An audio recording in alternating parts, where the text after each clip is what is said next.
Hello friends, welcome back to my channel. आज हम सीखेंगे कि हम डाविंसी रिजॉल्व के अंदर कुछ मैप एनिमेशंस कैसे क्रिएट कर सकते हैं, बिल्कुल वैसे जैसे हम रियल लाइफ लोर या फिर जॉनी हैरिस की वीडियोस में देखते हैं। इसके लिए हम एक फ्री सॉफ्टवेयर डाउनलोड करेंगे जिसका नाम है QGIS, और उससे इमेजेस निकाल के रिजॉल्व के फ्यूजन पेज पे हम उसे एनिमेट कर देंगे। So let's move to the screen. सबसे पहले हम QGIS को डाउनलोड करेंगे। The link is going to be in the description. यहाँ पर हम डोनेशन को स्किप दबाकर लेटेस्ट वर्जन को क्लिक करके डाउनलोड कर लेंगे। नेटवर्क इंस्टॉलर थोड़ा स्लो होता है तो हम यहाँ पे नॉर्मल इंस्टॉलर को यूज़ कर लेंगे एंड डाउनलोड कर लेंगे। फिर इंस्टॉल फाइल को ओपन करके नेक्स्ट दबाएंगे, लाइसेंस को एक्सेप्ट और इंस्टॉल लोकेशन सेट करके नेक्स्ट पेज पर क्लिक कर देंगे। QGIS को इंस्टॉल कर लेंगे। अब हमारा QGIS इंस्टॉल हो चुका है। इसको ओपन करके कुछ इसके बेसिक्स सीख लेते हैं। यहाँ सबसे पहले हम कुछ प्लगइन्स डाउनलोड कर लेंगे। प्लगइन्स मेन्यू सिलेक्ट करेंगे ऊपर से और मैनेज एंड इंस्टॉल पर क्लिक करेंगे।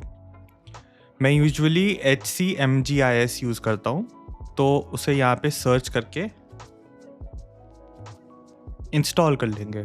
और ये कुछ और प्लगइन्स हैं जो मैंने इंस्टॉल किए हैं, आप इन्हें बाद में देख सकते हो और फिगर आउट कर सकते हो कि कौन सा किस किस चीज़ के लिए हेल्पफुल है। और फ्यूचर वीडियोज़ में इसके ऊपर भी एक डेडिकेटेड वीडियो होगी।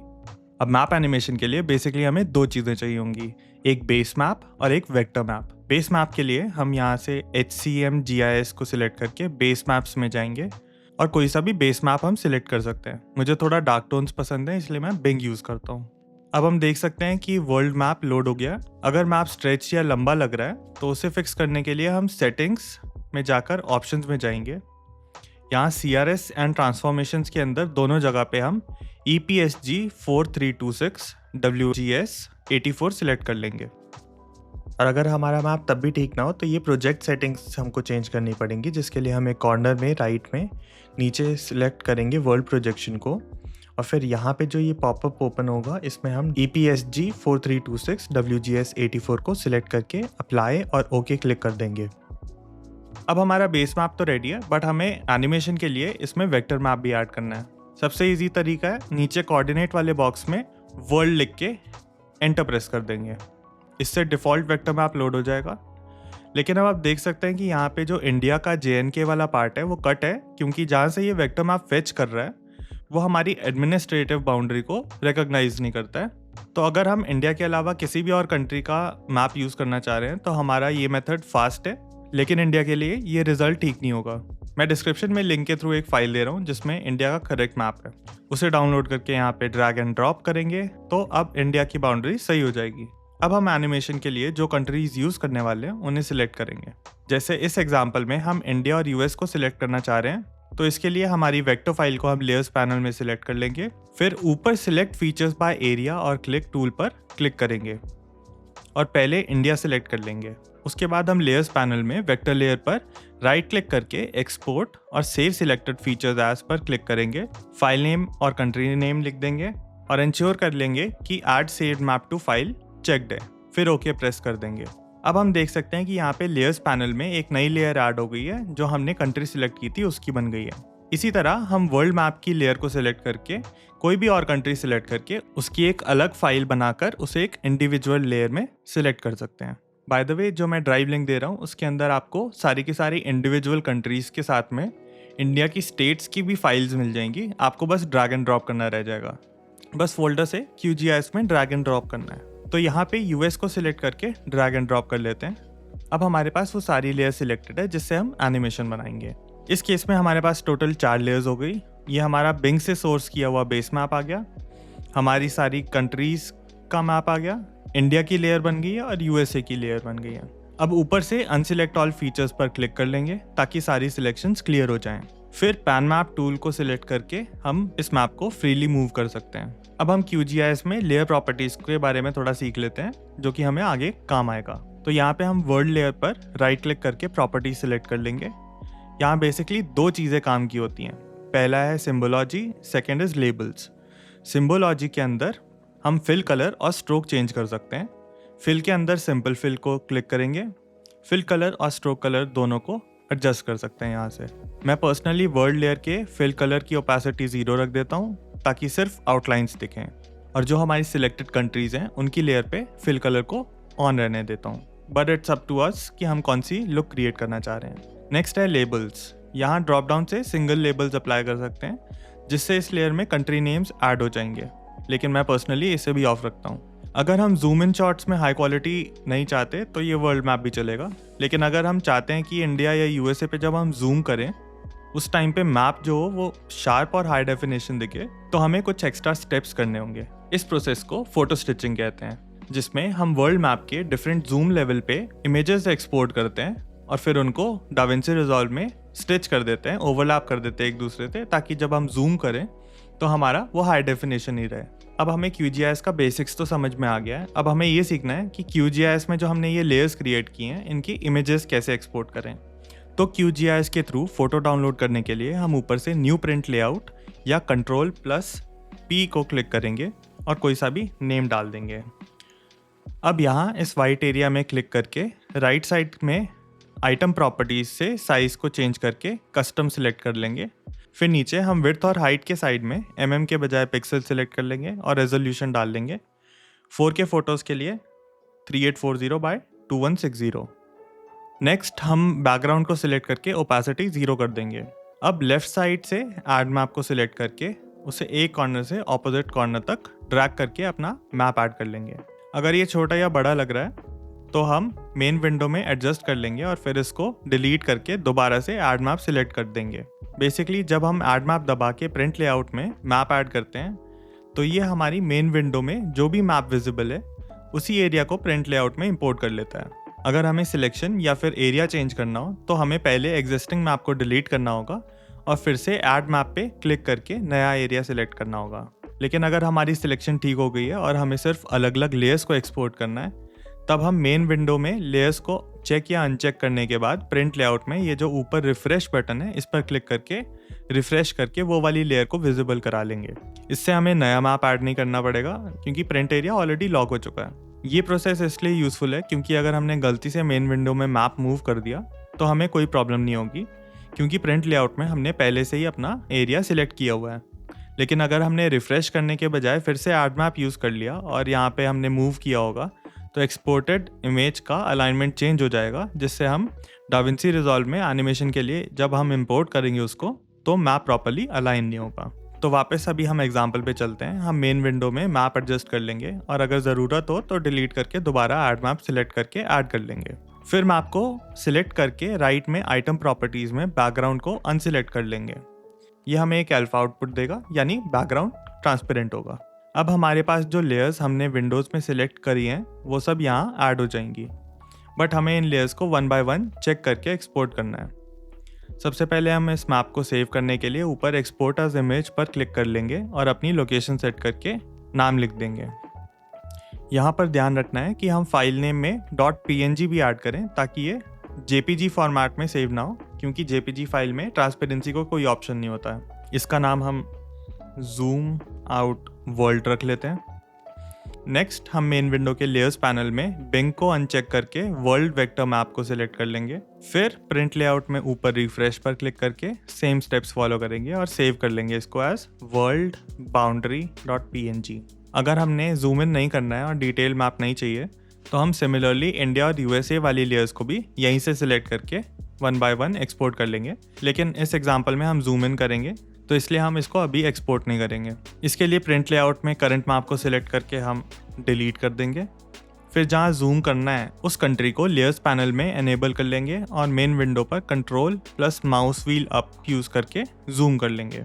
लेफ्ट क्लिक से हम इस मैप को मूव कर सकते हैं। अब जैसे हमने सीखा है, इसको लेयर बाय लेयर सिलेक्ट करके यानी बेस मैप और सिलेक्टेड कंट्री की लेयर को अलग अलग एक्सपोर्ट एज PNG कर लेंगे।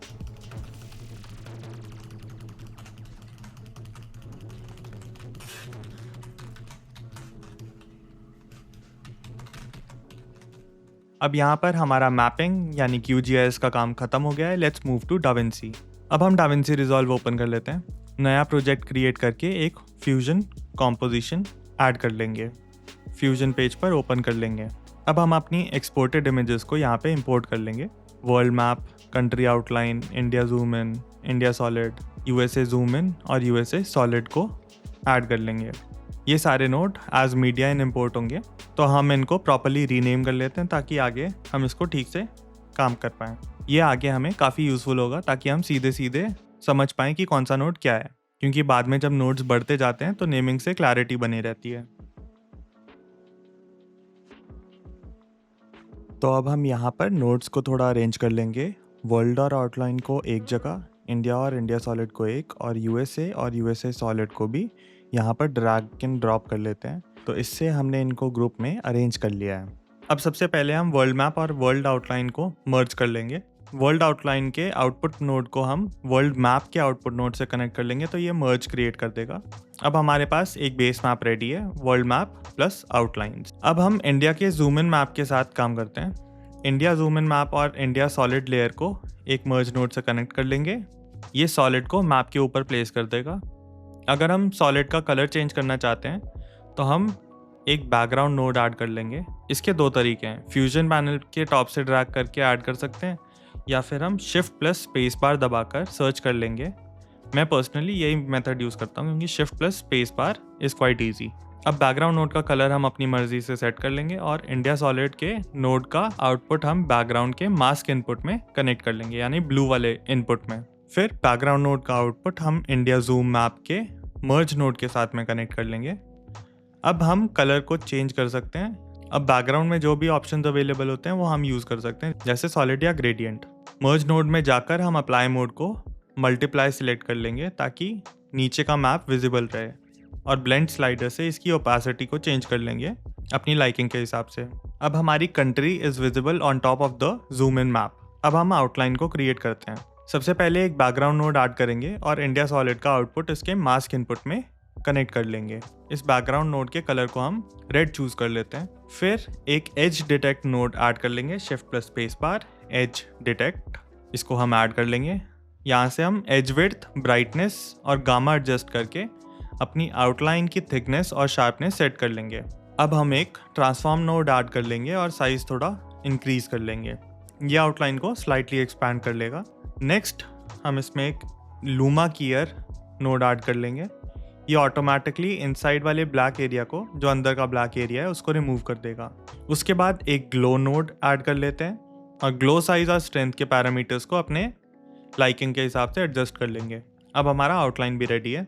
अब हम ग्लो नोड के आउटपुट को हमारे मर्ज नोड के आउटपुट से कनेक्ट कर लेंगे, तो ये एक और मर्ज नोड क्रिएट करेगा। अब हम इस मर्ज नोड को देख लेते हैं। अगर हम देखें कि यहाँ पे आउटलाइन हमारी कंट्री बाउंड्री से थोड़ा दूर या अगर अनइवन लग रही है, तो हम सिंपली ट्रांसफॉर्म नोड में जाकर इसकी साइज और पोजीशन को एडजस्ट कर लेंगे। अगर आउटलाइन एक्चुअल बाउंड्री से थोड़ा दूर है तो साइज को थोड़ा रिड्यूस कर लेंगे, और अगर आउटलाइन अंदर की तरफ से कंप्रेस्ड लग रही है तो हम साइज थोड़ा इंक्रीज कर लेंगे। अब हम हमारी मर्ज नोड को देख के बाकी सारी चीज़ें जैसे एज डिटेक्ट, लूमा कीयर, ग्लो, इन सबको अपनी लाइकिंग के हिसाब से एडजस्ट कर लेंगे। अब अगर हम आउटलाइन को एनिमेट करना चाहें तो हम एक रेक्टेंगल मास्क को ऐड कर लेंगे और उसे मर्ज नोड के इफेक्ट मास्क इनपुट में कनेक्ट कर लेंगे। अब हम रेक्टेंगल मास्क का साइज और पोजीशन एडजस्ट कर लेंगे। अब बेसिकली जब हमारा ये रेक्टेंगल मास्क मूव होगा तो ये हमारी जो आउटलाइन है ये एनिमेट हो जाएगी। की फ्रेम्स लगाकर रेक्टेंगल के मूवमेंट को एनिमेट कर लेंगे। इससे लगता है जैसे आउटलाइन ग्रेजुअली अपीयर हो रही है। Now let's move on to stitching the map together. अब हम इंडिया मैप को वर्ल्ड मैप से स्टिच करते हैं। इंडिया मैप एनिमेशन ट्री के लास्ट मर्ज नोड के बाद एक ट्रांसफॉर्म नोड ऐड करेंगे। इस ट्रांसफॉर्म नोड का output main map plus outline के मर्ज नोड वाला जो ये नोड है इससे कनेक्ट कर लेंगे। इससे एक नया मर्ज नोड बन जाएगा। अब इस ट्रांसफॉर्म नोड के पैरामीटर्स यानी साइज और पोजीशन से इंडिया मैप को रफली इंडिया के एरिया के पास में प्लेस कर देंगे। यहाँ पे परफेक्ट अलाइनमेंट ज़रूरी नहीं है, बस अप्रॉक्सीमेट पोजीशन पे भी चलेगा। अब हम इस मर्ज के बाद में एक ट्रांसफॉर्म नोड ऐड करेंगे और उसे इस व्यूअर में देख लेंगे, जिससे हम जूम करके स्टिचिंग एरिया को क्लोजली अलाइन कर पाएँ। अब इसको ऐसे समझो कि जो हमारा राइट में जो हमने ट्रांसफॉर्म नोड लगाया है उसको हम सिर्फ अलाइनमेंट चेक करने के लिए कर रहे हैं। जो हमारा लेफ्ट वाला ट्रांसफॉर्म नोड है उसी में हमको सारी चीज़ें चेंज करनी है, क्योंकि वो मर्ज नोड से पहले आ रहा है। हम मर्ज नोड के बाद वाले ट्रांसफॉर्म नोड को बाद में डिलीट कर देंगे। ये हम सिर्फ अलाइनमेंट के लिए यूज़ कर रहे हैं। लेफ्ट वाली साइड से हम ट्रांसफॉर्म करेंगे और राइट वाला जो ट्रांसफॉर्म नोड है उसको हम सिर्फ चेक करने के लिए यूज़ कर रहे हैं। तो यहाँ पर हम राइट वाले ट्रांसफॉर्म नोड को सिलेक्ट करके उसके साइज़ और पोजीशन पैरामीटर्स को चेंज करेंगे ताकि हम इंडिया को जूम इन करके देख पाएँ। और फिर हम लेफ़्ट वाले ट्रांसफॉर्म नोड को यूज़ करके उसकी अलाइनमेंट ठीक करेंगे।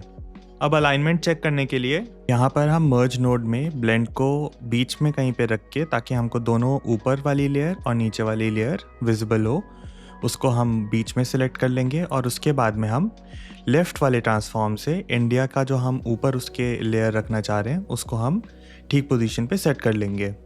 और उसके बाद मर्ज नोड में जाकर फिर से हम ब्लेंड को 1 पे कर देंगे, जिससे हमारा ऊपर वाली लेयर टोटली विजिबल हो। जो हमारा मर्ज नोड है उसके ब्लेंड स्लाइडर को हम left to right multiple times move करेंगे। इससे पता चल जाएगा कि हमारी इमेज थोड़ी बड़ी है या छोटी है। अगर इसमें सिर्फ थोड़ा सा डिफरेंस है तो वो फाइनल आउटपुट में नोटिसेबल नहीं होगा। अब यही सेम प्रोसेस जो हमने इंडिया के लिए किया है उसको हम यूएसए के लिए रिपीट करेंगे। बस हमने ये ध्यान रखना है कि जो हमारा ये राइट वाली साइड पे ट्रांसफॉर्म नोड है इसको हमने डिलीट कर देना है। अब हम यूएसए में भी सेम प्रोसेस को फॉलो कर लेते हैं। सबसे पहले हम बैकग्राउंड से लेकर ग्लो नोड्स तक सारे नोड्स को कॉपी कर लेते हैं और यहाँ पे साइड में पेस्ट कर लेते हैं। और ये यूएसए का सॉलिड नोड का इनपुट दे के हम इसको कॉन्फ़िगर कर लेंगे। कलर्स अपनी प्रेफरेंस के हिसाब से चेंज कर लेंगे। सिमिलरली एक ट्रांसफॉर्म नोड ऐड करके उसको करेक्ट लोकेशन में प्लेस करने के लिए हम यहाँ पे एक ट्रांसफॉर्म नोड ऐड कर लेते हैं। और जैसे हमने ये इंडिया के लिए किया था वैसे ही हम इस ट्रांसफॉर्म नोड को मर्ज के साथ में कनेक्ट कर लेंगे। इससे एक और मर्ज नोड क्रिएट हो जाएगा। अब इस मर्ज नोड के राइट में हम एक और ट्रांसफॉर्म नोड ऐड कर लेंगे और जैसे इंडिया के लिए किया था वैसे सिमिलरली इसको फाइन ट्यून कर लेंगे।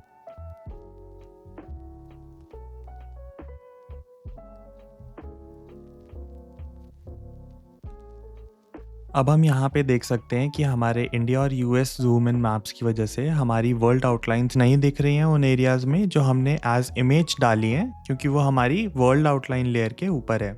इसको फिक्स करने के लिए हम वर्ल्ड आउटलाइन वाली लेयर को वर्ल्ड मैप के मर्ज से डिस्कनेक्ट करेंगे और उस मर्ज को डिलीट कर लेंगे। उसके बाद हम आउटलाइन को हमारे अभी तक के नोड ट्री के एंड वाले मर्ज से कनेक्ट कर लेंगे, जिससे एक न्यू मर्ज नोड क्रिएट होगा। अब क्योंकि ये मर्ज नोड हमारे नोड ट्री के एंड में है, it means this is going to be on the top of everything that we have created, जिसकी वजह से हमारी आउटलाइन पूरे मैप पे आ जाएगी, even on top of India and USA maps. And that's it, हमने फोटो को स्टिच कर दिया है। अब एनिमेशन करने के लिए हमारे पास 2 ऑप्शन है। ऑप्शन 1 है सिंपल 2D एनिमेशन और ऑप्शन 2 है 3D एनिमेशन। सबसे पहले हम 2D एनिमेशन को सीख लेते हैं। 2D एनिमेशन के लिए हम यहाँ पे मर्ज नोड के बाद में एक ट्रांसफॉर्म नोड ऐड कर लेंगे और उसके पोजीशन और साइड पैरामीटर्स को की फ्रेम करके एनिमेट कर लेंगे। स्टार्ट करेंगे हम जूम आउट वाले वर्जन से और फिर ये हम इंडिया की तरफ जूम इन करेंगे। अब क्योंकि ये 5 से ज़्यादा नहीं बढ़ रहा है तो हम साइज़ में मैनुअली इसमें 10 एंटर कर देंगे और फिर इसको एडजस्ट कर लेंगे स्लाइडर के थ्रू। अब हम की फ्रेम्स के थ्रू एनिमेशन क्रिएट कर लेंगे।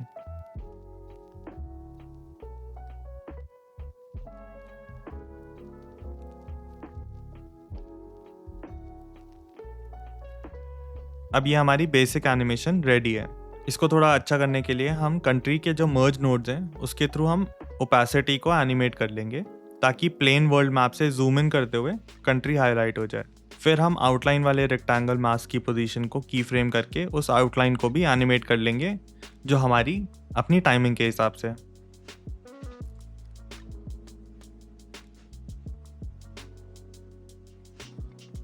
अब हम स्प्लाइन एडिटर के थ्रू एनिमेशन को स्मूथ कर लेंगे। यहाँ पर हम सारे के सारे की फ्रेम्स को सिलेक्ट करके F प्रेस कर देंगे और फिर T प्रेस कर देते हैं। ऊपर हमें ईज इन और ईज आउट के ऑप्शन मिलेंगे। या तो हम ग्राफ के थ्रू इसको एडिट कर सकते हैं या यहाँ ईज इन ईज आउट के थ्रू भी कर सकते हैं। इन्हें अपनी लाइकिंग के हिसाब से एडजस्ट कर लेंगे और यहाँ पे हम इसको फाइनलाइज करने के लिए ट्रांसफॉर्म नोड सिलेक्ट करेंगे और वहाँ पे मोशन ब्लर को एनेबल कर लेंगे और यहाँ पे यूज GPA को भी एनेबल कर लेंगे। और फाइनली अब हमारी 2D एक एनिमेशन बन चुकी है जो कि कुछ ऐसी लगेगी।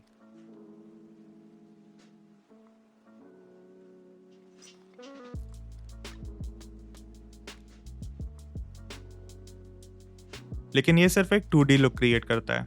इसे थोड़ा और सिनेमैटिक और रियलिस्टिक बनाने के लिए अब हम ऑप्शन 2 यानी 3D कैमरा एनिमेशन यूज़ करेंगे। अगर ये सेम चीज़ हम 3D में करना चाहते हैं तो हमारा वर्कफ्लो थोड़ा सा चेंज हो जाएगा। सबसे पहले हम 2D सेटअप में जो ये एक्स्ट्रा मर्ज नोड्स और ट्रांसफॉर्म नोड्स हैं इनको हम डिलीट कर लेंगे। अब हमारे पास बेसिकली 3 नोड ट्रीज हैं। सबसे पहला हमारा वर्ल्ड मैप और उसकी आउटलाइन है, second is India and the third is USA. इसमें हमारा जो हमने पहले नोड क्रिएट किए थे सेम प्रोसेस, इन दोनों कंट्रीज की लेयर्स में हमने ऑलरेडी आउटलाइन और हाईलाइट तो कर ही दिया है। अब हम इन सब के लास्ट नोड्स के आगे image plane 3D nodes add कर लेंगे और फिर एक मर्ज 3D, कैमरा 3D और रेंडर 3D नोड ऐड कर लेंगे। अगर आपके सिस्टम में GPU अच्छा है तो यहाँ पे रेंडर 3D नोड में हम रेंडर टाइप को सॉफ्टवेयर से हार्डवेयर रेंडर सिलेक्ट कर लेंगे, जिससे प्लेबैक हमारा काफ़ी स्मूथ हो जाएगा। अब हम मर्ज 3D नोड को सिलेक्ट करके 1 प्रेस कर लेंगे तो ये लेफ्ट व्यू में 3D एनवायरनमेंट ओपन करेगा, और रेंडर 3D पे हम 2 प्रेस कर लेते हैं ताकि ये राइट व्यूअर में ओपन हो जाए। अब लेफ्ट साइड में हम एक 3D सीन देख पा रहे हैं और राइट साइड में हम रेंडर्ड विजुअल देख सकते हैं जो कि 3D टू वापस 2D कन्वर्ट हो रहा है, जो कि हमारी फाइनल वीडियो बनेगी। अगर आपको 3D के बारे में ऑलरेडी नॉलेज है तो आप ये वाला पार्ट स्किप कर सकते हो, लेकिन चलो रिकैप कर लेते हैं। डाविंची रिजॉल्व के फ्यूजन पेज में जब हम 3D नोड्स को यूज़ करते हैं, जैसे image plane 3D, camera 3D या मर्ज 3D, तो उन्हें प्रॉपरली देखने के लिए हम एक 3D व्यूअर का यूज़ करते हैं। नेविगेशन इसमें सिंपल है, मिडल माउस बटन दबा के हम ड्रैग करेंगे तो हमारा सीन को मूव कर सकते हैं, इसको पैन करना भी बोलते हैं। Alt plus middle mouse button दबाकर ड्रैग करेंगे तो हम व्यू को रोटेट यानी ऑर्बिट कर रहे हैं। कंट्रोल प्लस माउस व्हील से हम जूम इन या जूम आउट कर सकते हैं। अगर कभी व्यू उल्टा या रैंडम हो जाए तो व्यू में राइट क्लिक करके लोड डिफ़ॉल्ट सिलेक्ट कर लेंगे तो उससे हमारा व्यू रीसेट हो जाएगा। अब बात करते हैं ऑब्जेक्ट मूवमेंट की। जब हम किसी 3D नोड को सिलेक्ट करते हैं तो उसके अराउंड एक गिज्मो अपीयर होता है जिसमें रेड, ग्रीन और ब्लू एरोज दिखते हैं। इन एरोज को ड्रैग करके हम अपने ऑब्जेक्ट को X, Y और Z एक्सिस पे मूव कर सकते हैं। नीचे लेफ्ट कॉर्नर्स में हम XYZ एक्सिस की डायरेक्शन भी देख सकते हैं। अगर हम ऑब्जेक्ट को रोटेट करना चाहें तो हम टॉप लेफ्ट में रोटेट बटन को सिलेक्ट कर लेंगे। अब हम देख सकते हैं कि यहाँ पे कर्व्ड रिंग्स अपीयर हो रही हैं। ये रिंग्स हर एक्सिस के अराउंड रोटेशन कंट्रोल कर सकती हैं। जिस रिंग को हम ड्रैग करेंगे ऑब्जेक्ट उसी एक्सिस में रोटेट हो जाएगा। इसको बड़ा या छोटा यानी स्केलिंग के लिए हम इंस्पेक्टर पैनल में जाकर स्केल कंट्रोल से एडजस्ट कर लेंगे। ये सबसे एक्यूरेट मेथड है। तो ये थे हमारे basics of 3D। Now let's get back to the tutorial and create the animation. अब जैसे हम 2D में ट्रांसफॉर्म यूज़ कर रहे थे, वैसे ही यहाँ पर हम कैमरा 3D और इमेज प्लेन 3D का यूज़ करेंगे। सबसे पहले हम वर्ल्ड मैप और इंडिया का इमेज प्लेन 3D को मर्ज 3D से कनेक्ट कर लेंगे। अब कैमरा 3D को सिलेक्ट करके लेफ्ट व्यूअर में Z एक्सिस में पीछे पुल कर लेंगे तो राइट व्यूअर में हम देख सकते हैं कि हमारा कैमरा क्या देख रहा है। फिर इंडिया इमेज प्लेन को सिलेक्ट करके उसे Z एक्सिस में कैमरा की तरफ थोड़ा सा मूव कर लेंगे। यहाँ पर हम इसकी सेटिंग्स में जाकर खुद भी पर्सनली वैल्यू डाल सकते हैं, जैसे 0.0001। इससे जो हमारा इंडिया का मैप है वो वर्ल्ड मैप से थोड़ा सा ऊपर आ जाएगा हमारे कैमरा की तरफ। अब हम स्केल यूज़ करके साइड को एडजस्ट कर लेंगे और मटेरियल टैब में जाकर ओपेसिटी थोड़ी कम कर लेंगे। जैसे जब हम 2D एनिमेशन कर रहे थे तो मर्ज नोड्स के साथ में ओपेसिटी चेंज कर रहे थे, वैसे ही यहाँ पे हम मटेरियल टैब में जाके करेंगे। अब इसको रफली करेक्ट पोजीशन में ले आएंगे। जो हमारे लेफ्ट व्यूअर्स है उसमें ये जो एरोज दिख रहे हैं इन्हें हम ड्रैग करके उसकी अप्रॉक्सीमेट पोजीशन पे सेट कर लेते हैं। फाइन ट्यूनिंग के लिए हम ये कैमरा 3D को सिलेक्ट करके इंडिया के एरिया पर जूम इन कर लेंगे ताकि हमारी एग्जैक्ट प्लेसमेंट हम एडजस्ट कर सकें। अब हम फिर से इंडिया इमेज प्लेन 3D को सिलेक्ट करके एरोज को ड्रैग करके पोजीशन सेट कर लेंगे। अब हमने जैसे 2D एनिमेशन में आउटलाइन को लास्ट में डाला था, वैसे ही यहाँ पे भी 3D में हम मर्ज से इसको डिस्कनेक्ट करके इसके आगे एक नया 3D इमेज प्लेन ऐड करेंगे और फिर इसको Z एक्सिस में थोड़ा ड्रैग करेंगे ताकि ये वर्ल्ड मैप के ऊपर आ जाए, जैसे हमने अभी इंडिया के साथ में किया था। अब जब ये सेट हो गया तो हम मटेरियल की ओपेसिटी को वापस से 1 कर देंगे। अब हमारी इंडिया की प्लेसमेंट कंप्लीट हो गई है। अब हम USA वाले इमेज प्लेन 3D को मर्ज 3D से कनेक्ट कर लेंगे और वही सेम स्टेप्स रिपीट कर लेंगे। पोजीशन और स्केल एडजस्ट करके USA मैप को अलाइन कर लेंगे। अब हमने 3D स्पेस में इमेज को स्टिच कर दिया है। अब हम इसमें कैमरा एनिमेशन ऐड कर लेंगे। इसका ईजीएस्ट वे है, सबसे पहले हम पुराने कैमरा को डिलीट करके एक नया कैमरा 3D नोड ऐड कर लेंगे, उसे मर्ज 3D से कनेक्ट कर लेंगे और Z एक्सिस पर थोड़ा पीछे पुल कर लेंगे। अब स्टार्टिंग में जाकर हम ट्रांसफॉर्म कंट्रोल्स में जाके कैमरा के ट्रांसलेशन और रोटेशन पैरामीटर्स के की फ्रेम्स एनेबल कर देंगे। जिस की फ्रेम पर हमें इंडिया दिखाना है उस फ्रेम पर जाकर हम कैमरा को मूव करके उसकी पोजीशन सेट कर लेंगे। यहाँ पे भी की फ्रेम्स ऑटोमेटिकली ऐड हो जाएंगे। अब यहाँ पर हम रोटेशन के साथ भी थोड़ा प्ले कर सकते हैं, जो कि 2D में पॉसिबल नहीं था, और ये एक 3D लुक क्रिएट कर देगा। अब हम अपनी लाइकिंग के हिसाब से एनिमेशन क्रिएट करेंगे, जिसमें हम कैमरा का ट्रांसलेशन और रोटेशन पैरामीटर्स को चेंज करेंगे अपने टाइमिंग के हिसाब से, और जैसी हमें एनिमेशन क्रिएट करनी है उस हिसाब से उसको की फ्रेम कर देंगे। अब हम मर्ज नोड में जाकर ओपेसिटी और रेक्टेंगल मास्क के थ्रू आउटलाइन को एनिमेट करके फाइनल मोशन क्रिएट कर लेते हैं।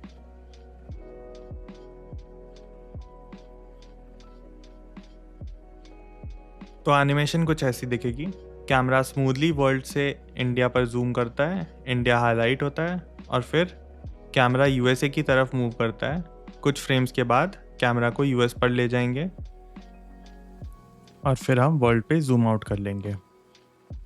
अब इस एनिमेशन में थोड़ा और प्रोफेशनल लुक क्रिएट करने के लिए हम इसमें फॉग ऐड करते हैं या क्लाउड्स ऐड करते हैं। ये इफेक्ट एक डेप्थ क्रिएट करेगा, जिसके थ्रू हमको ऐसा लगेगा जैसे हमारा कैमरा फॉग के थ्रू जूम इन कर रहा है।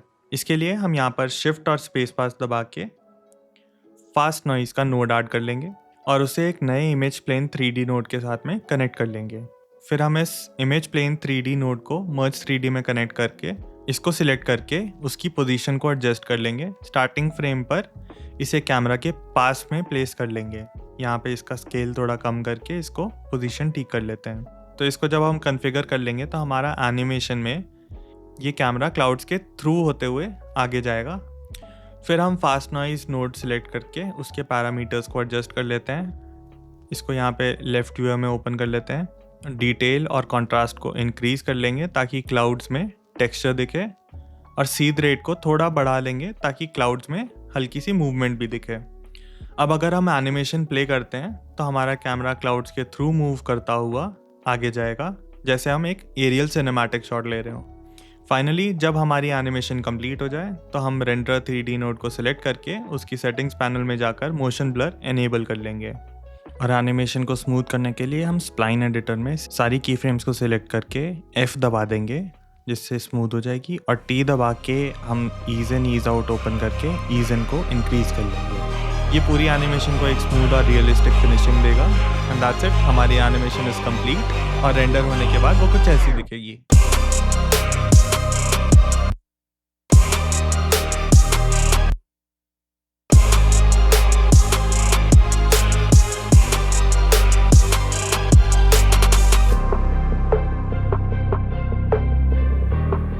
And that's it. This is the basics of map animation. Future videos में हम इसमें इमेज और वीडियोस कैसे ऐड करें, टेक्स्ट कैसे ऐड करें, ये वाली चीज़ें सीख के इस एनिमेशन को और बेटर कैसे करना है इसके बारे में सीखेंगे। If you like this video, show love. Next video में आप क्या देखना चाहते हो उसको कमेंट करो, और हाँ, एक्सपेरिमेंटेशन करते रहो। परफेक्ट एडिट खुद बन जाएगा। See you in the next one. Piece.